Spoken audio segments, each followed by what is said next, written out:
E hoje nós vamos falar sobre o transporte rodoviário internacional, mas com aquele olhar do que nós podemos fazer e quais os cuidados nós devemos ter enquanto exportadores e importadores para dar uma maior agilidade neste processo. Porque diferente de outros modais, o transporte rodoviário internacional ele é muito rápido de acontecer a operação documental. E para falar sobre isso, eu tenho aqui a Ticiane Mascarenhas, que é coordenadora de Comex na Interlink Cargo. Tudo bem, Ticiane? Oi, Sheila, tudo bem? É um prazer estar batendo esse bate-papo contigo aqui hoje para a gente poder falar um pouquinho da nossa dinâmica do transporte rodoviário internacional, quais são os nossos desafios ali no dia a dia, né? Os pontos mais críticos da nossa operação para estar pontuando para o pessoal. Imagina, Ticiane, eu é que te agradeço pelo tempo para que a gente possa ter esse bate-papo e trazer este assunto que é tão importante para todos que estão assistindo este vídeo. Quando a gente fala do transporte rodoviário internacional, então nós temos todo o fluxo, a operação, ela é num tempo muito menor. Sim. E eu quero entender e ouvir de ti também o que as empresas importadoras, as empresas exportadoras, elas podem fazer para otimizar o tempo do transporte, o tempo da liberação, o que elas podem adotar internamente para facilitar e ter essa agilidade, porque ninguém quer carga parada na fronteira. Sim, né? sim. E aquela, né, a frase de sempre, tudo é urgente. Então, para não termos essa carga parada, para nós não termos custos adicionais, quais são as observações que tu traz para esses importadores e exportadores? Sim, bom, Sheila, tu pontuou alguns pontos ali bem cruciais e importantes para o transporte rodoviário internacional, que é a dinâmica do processo rodoviário. É diferente dos outros modais, né, marítimo e aéreo. A nossa dinâmica do rodoviário ela é uma operação acelerada, né? As coisas acontecem num tempo muito rápido. A carga que a gente carrega hoje, por exemplo, amanhã ela praticamente está chegando em fronteira se a gente carregou aqui nas regiões próximas, né? Tendo em vista que a gente está no Rio Grande do Sul e faz aí fronteira, né, com os principais países ali do Mercosul.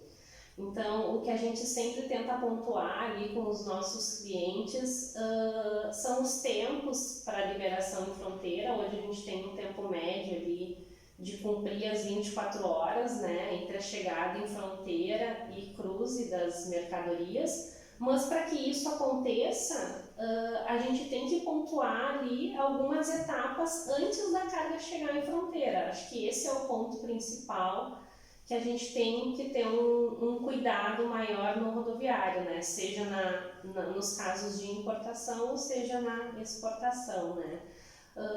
Tu ter os documentos antecipados por parte do exportador, né, numa saída de mercadoria para o exterior, é bem importante ter pontuado essa documentação. O que se faz necessário para o país vizinho que está importando essa carga, né, no processo inverso ao nosso de exportação, se ele já está com as suas licenças liberadas, dependendo do tipo de produto, um certificado de análise que tem que estar ok com as normas e os padrões exigidos por aquele país.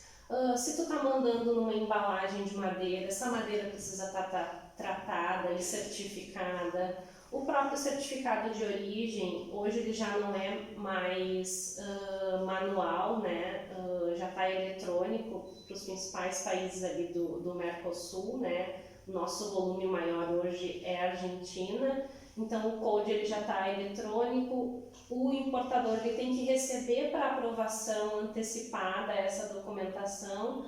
Então são alguns dos exemplos assim no dia a dia que facilitam muito para que a carga, quando chega em fronteira, se essa etapa pré-documentação já está de acordo, a coisa flui de uma maneira muito automatizada, né? A mercadoria chega em fronteira, a gente organiza para o caminhão ingressar ali com as questões do manifesto eletrônico, que hoje já está integrado, né, junto ao Siscomex ali, a DUI do exportador, o veículo ingressa no terminal, o canal praticamente já sai automático e ele já tem autorização para poder fazer o cruze entre a fronteira.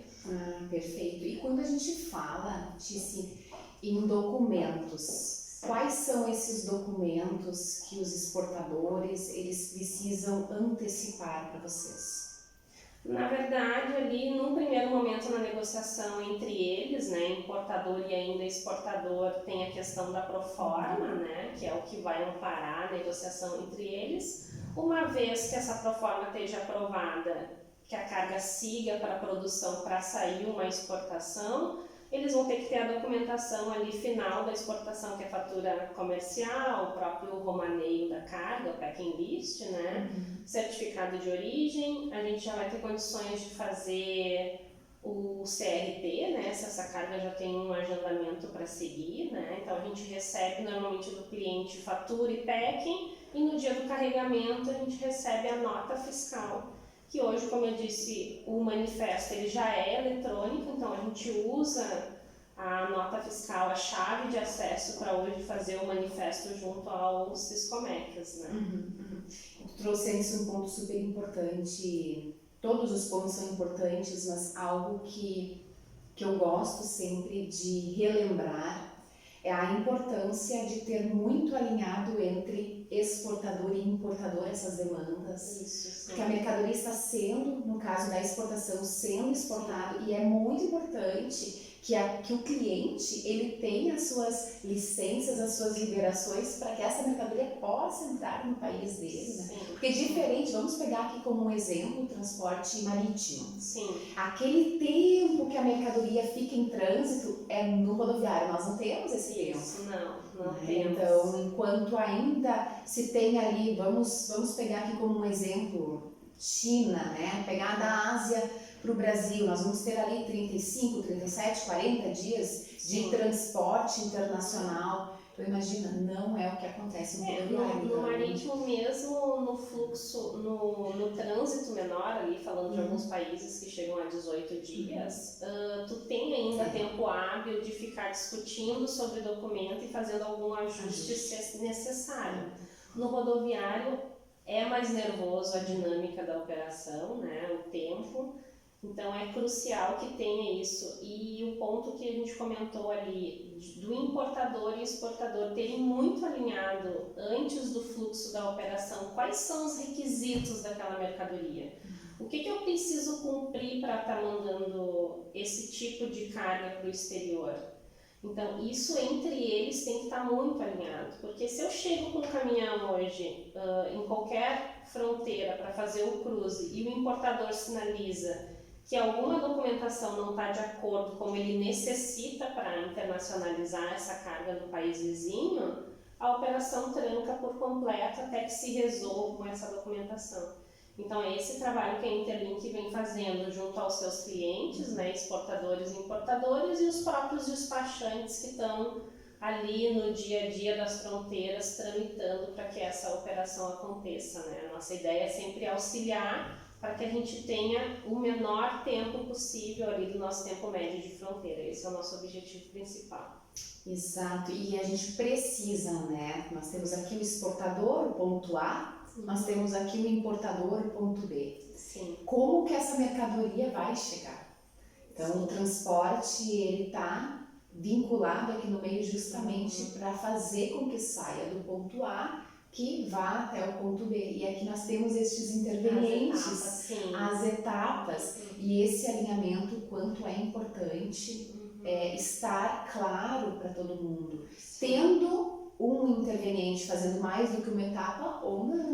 Né? Então, tendo a transportadora, como é o caso da Interlink, que pode tanto faz o transporte, como também faz a parte do despacho. Sim, né? Em alguns casos, sim. Em alguns casos, ou mesmo que estes intervenientes sejam prestadores de serviço diferentes, mas que ocorra esse alinhamento para que realmente a gente consiga otimizar o tempo e dar essa fluidez necessária no processo de transporte rodoviário internacional. Essa dinâmica de tu ter o processo totalmente amparado ali, de acordo com os documentos e os trâmites, é o que facilita. Então, A gente tem uma grande expertise aí nesses temas envolvidos nas etapas ali do comércio exterior, como tu disse, são vários intervenientes, né? Não é só exportador, importador de um lado, a gente está falando do próprio despachante, da própria Receita Federal, dos órgãos anuentes, né? De uma mercadoria que possa ter mapa, Anvisa, Inmetro. Enfim, são vários envolvidos, e do outro lado, né, do cruze, a gente tem esse mesmo cenário, né? Cruze, a gente tem os mesmos órgãos intervenientes, a gente tem também a aduana do outro lado. Então, no transporte rodoviário internacional, a gente pontuou aqui muito o nosso lado, mas esse mesmo trâmite que rola desse lado vai rolar igual do outro lado, né? Vai ter a mesma dinâmica, no caso do mapa, com o Senasa, né, da nossa Receita Federal com a aduana da Argentina. Então são dois trâmites no mesmo momento que o transporte rodoviário ele vai realizar, né, em ambas as aduanas. Exato, a gente olha a operação logística sempre como uma operação espelhada, né? Isso. Então, divide ela aqui no meio e vai espelhar exatamente o que acontece num país, vai acontecer no outro, né? Então, porque as exigências sempre tem as diferenças. Um país exige mais, um país é um pouco mais tranquilo, exige menos, mas em linhas gerais o processo ele é muito similar. Né? Então esse cuidado realmente a gente precisa ter. E gosto de pontuar, e antes quando a gente estava conversando também, é a necessidade do exportador se colocar como responsável, como uma parte muito responsável nessa operação. Sim. Então ele precisa, é muito importante que os exportadores questionem os importadores, se coloquem à disposição para facilitar esse processo. E nós temos, como a operação ela é espelhada, muitas vezes nós podemos ter também do outro lado pessoas com uma experiência menor. Sim. Então, quando a gente também se coloca nessa posição de auxiliar, de entender o que precisa no teu país, como eu posso te ajudar, como a gente pode dar uma fluidez melhor para este processo, facilita, porque o grande objetivo do exportador e de todos os intervenientes envolvidos é que a gente consiga concluir até o ponto B da melhor forma, no menor tempo, no menor custo. Sim. Né? Então, essa necessidade sempre essa questão dos requisitos, né, do país vizinho, seja para o país que tu esteja exportando, é o que é fundamental ali no processo, né? No primeiro momento, o exportador pode ser um exportador novo, uma empresa que tem um fluxo, um volume no mercado interno, que queira entrar no mercado externo, né? Então, a primeira etapa crucial é essa, né? Saber quais são as exigências do teu país para receber esse determinado item, né? Pode ser que do lado brasileiro essa mercadoria ela já seja comercializada, enfim, no mercado interno, para te mandar até a fronteira e fazer um cruze não teria nenhum problema, mas quais são os requisitos do outro lado para estar recebendo esse item? Quais são as normas que eu preciso cumprir? E quando a gente fala em norma, não precisa ser uma coisa, pode ser uma questão de embalagem, uma regra de embalagem do próprio importador, né? A gente estava falando inicialmente das embalagens, a gente ainda tem alguns casos de problema com embalagens de madeira, por exemplo, deles estarem fazendo o envio sem ter o tratamento, né? A gente tem a instrução normativa, a própria NINF 15, ela é de 2015, sobre a norma do tratamento, né, dos volumes que tem madeira entre os países. E hoje ainda, né, em 2023, nós estamos ainda tem exportador ou o próprio importador que está tendo essa dificuldade de receber ainda embalagens que não estejam dentro do padrão ali da norma internacional para fazer o envio para o exterior, né, que é uma madeira em boas condições, tratada tecnicamente e certificada de acordo. E se acontece de chegar na fronteira e nos depararmos com problemas nas embalagens em madeira, qual é o procedimento que ocorre? Essa carga, ela baixa? Quais são as etapas? O que acontece ali? tempo em média envolvido? Sim, são duas situações, né? Em alguns casos que nós já tivemos de exportação, que às vezes o exportador, nesse tipo de ocorrência, né, acabou não sinalizando que não estava tratada. É uma coisa que os times até internamente na hora de fazer a emissão questiona sempre, né? Quais são os tipos de volumes que pertencem à carga e se tem madeira, a gente sempre questiona o tratamento. Mas na exportação especificamente, se a gente identifica que não tem este tratamento ao questionar e a carga às vezes já está em trânsito, a gente faz o tratamento em fronteira daí. Então, antes de embarcar, antes de cruzar a fronteira, a gente consegue sanar o problema, tá tudo certo. O problema maior é na entrada, né, nas nossas importações. Então, ingressou no recinto aduaneiro, né, numa posição de fronteira, identificou que o mapa que não tem tratamento nas madeiras, a carga, os pallets são rechaçados, digamos assim, né. Existe uma normativa, né, para que essa madeira seja rechaçada, enfim, mas não tem empresas hoje habilitadas para fazer, né. Então, pelo menos nos casos recentes que a gente teve em fronteira, ali em Uruguaiana principalmente, junto ao processo administrativo órgão anuente, autorizaram retirar os pallets, separar a mercadoria, né, daí baixa, em piso, e isso a gente está falando de perder 1 ou 2 dias, enquanto o mapa vai se pronunciar ali qual é o procedimento, né, mas a princípio baixa em piso as mercadorias, separa os volumes das embalagens de madeira e devolve para o exterior essas embalagens. Então, tu imagina que daí tu desmembra a carga, tu segue para a entrega da importação das mercadorias fora dos pallets, e esses pallets tu bota dentro de um truque exclusivo, por exemplo, porque tu não pode consolidar com outras cargas, por causa da norma ali, né, do risco, enfim, da madeira não estar tratada, coloca os volumes dentro de um caminhão exclusivo e devolve para a Argentina. Então, isso gerou atraso na liberação da importação, gerou custo, porque teve movimentação no recinto aduaneiro que precisou baixar a mercadoria e ainda teve que pagar um caminhão exclusivo para devolver a mercadoria para a aduana de origem. Um grande retrabalho. Sim. E um custo elevado e desnecessário, não previsto. Né? Sim, a cargo do importador, né? Sim. Até uma questão que a gente estava falando sobre as relações, né? Esse tipo de situação acaba criando um desgaste ali entre importador e exportador, porque o importador entende que o custo não precisa ser dele, porque quem mandou sem tratamento foi o exportador, mas para a norma, para a legislação brasileira, o contribuinte é o importador, então é tu que tem que arcar com os custos ali da devolução, né? Então acaba que, enfim, entre eles se acertam ali sobre a questão de quem vai ficar com a despesa, né? Mas o desgaste maior com a operação, que eu acho que é o ponto principal. Desgaste com a operação e gera também um desgaste comercial, isso, né? Entre as empresas, né? Entre importador e exportador, né? Então, realmente, enfim. E um problema que aparentemente é simples, que poderia ter sido sanado com um cuidado assim, um pouquinho mais do que às vezes na própria expedição mistura ali os tipos de embalagem e acaba mandando para o exterior uma embalagem que usaria no mercado interno, por exemplo, sem tratamento, né?